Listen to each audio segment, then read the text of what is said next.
Hello friends, जय श्री राधे सभी को। आई होप सबकी दिवाली बहुत अच्छे से संपन्न हुई होगी। तो चलिए अब कर लेते हैं दिवाली के बाद का एक बहुत ही इम्पॉर्टेंट काम। हम बना लेते हैं लक्ष्मी पोटली या धन लक्ष्मी पोटली। तो धन लक्ष्मी पोटली हम क्यों बनाते हैं ये तो सबको पता ही है। क्योंकि कहते हैं कि पूरे साल माता लक्ष्मी की कृपा हम सब पर, हमारे घर परिवार पर बनी रहती है और हमारे घर में सुख समृद्धि बनी रहती है, किसी चीज़ की कोई कमी नहीं रहती। और इसमें देखिए ज़्यादा कुछ नहीं करना होता है। जो चीज़ें हम माता रानी को चढ़ाते हैं बस उसी में से कुछ चीज़ें माता रानी का प्रसाद समझ के, माता रानी की कृपा समझ के उसी में से कुछ चीज़ें निकाल के और हम एक बस लाल रंग की पोटली में बना के रख देते हैं। मैं सोचती हूँ कि ये काम सभी को कर लेना चाहिए, क्योंकि माता रानी पे चढ़ाई गई चीज़ें एक प्रसाद हो जाता है। किसी भी भगवान का प्रसाद अगर आपको मिलता है तो जाहिर सी बात है कृपा तो होगी ही होगी भगवान की।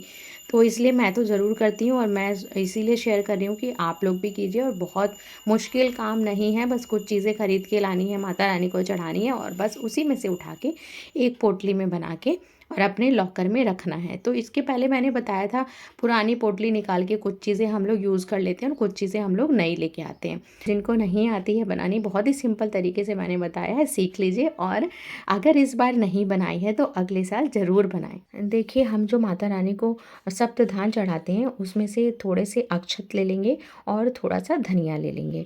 ठीक है, उसके बाद हम जो माता रानी को पंचमेवा समर्पित करते हैं उसमें से 5 इलायची लेनी है, 5 लौंग लेनी है। अब जो माता रानी की प्रिय चीज़ें हम चढ़ाते हैं वो आपको सारी रखनी है पोटली में, जिसमें है 5 सुपारी, 5 कमलगट्टे, 5 पीली कौड़ी, 2 हल्दी की गांठ, 1 लघु नारियल, 5 गोमती चक्र और 5 गूंजा के बीज।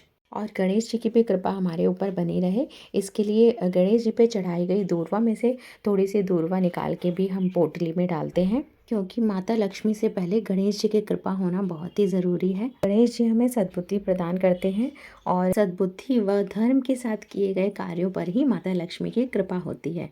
अब देखिए, हमें रखना है सिक्का। जो भी आपने चढ़ाया हो सोने या चांदी का, तो वो सिक्का भी आपको पोटली में रखना है। उसको आपको इस साल भर तक खर्च नहीं करना है। तो मैंने चढ़ाया था सोने का सिक्का, तो इसलिए मैं सोने का रख रही हूँ। अगर आप चांदी का सिक्का चढ़ाते हैं तो चांदी का रखिए, और अगर दोनों चढ़ाते हैं चांदी या सोने का तो आप दोनों मत रखिए, दोनों में से कोई भी एक रखिए। और मेरे हिसाब से तो बेहतर होगा, अगर आप चांदी का भी चढ़ा रहे हैं और सोने का भी चढ़ा रहे हैं तो आप चांदी का सिक्का पोटली में रखिए। मैंने इस बार चांदी का नहीं चढ़ाया था, हमेशा तो मैं चढ़ाती हूँ, मैंने इस बार सोने का ही चढ़ाया था, इसलिए मैं यही रख रही हूँ। और इसके साथ ही हम पैसे के रूप में रखेंगे कोई भी एक सिक्का, 10 का हो या 5 का हो। ये सारा सामान मैंने एक प्लेट में इकट्ठा कर लिया है। अब हम रखते हैं पोटली में। तो पोटली में रखने से पहले सबसे पहले हम उसमें लगाएंगे थोड़ा सा इत्र, जो कि मैंने माता लक्ष्मी को अर्पित किया था इत्र, क्योंकि माता रानी को इत्र बहुत प्रिय होता है। इसलिए पोटली में चीज़ें डालने से पहले आप थोड़ा सा इत्र उस पर ज़रूर लगाइएगा, वही वाला जो आपने चढ़ाया था। तो मैंने थोड़ा सा इत्र लगाया, उसके बाद सारी चीज़ें मैंने पोटली में डाल दी और ये हो गई है हमारी धनलक्ष्मी पोटली तैयार। और मैंने कुबेर जी की चाबी भी पूजा में चढ़ाई थी। कहते हैं कि कुबेर जी की भी कृपा बनी रहती है इसको चढ़ाने से। तो ये चाबी भी हम अपनी पोटली के साथ लॉकर में रख देंगे, और इसको किसी पोटली में बांध के नहीं रखना है, इसको लॉकर में ऐसे ही रखना है पोटली के साथ। आई होप सबको बहुत अच्छे से समझ आ गया होगा कि धनलक्ष्मी पोटली कैसे बनानी है।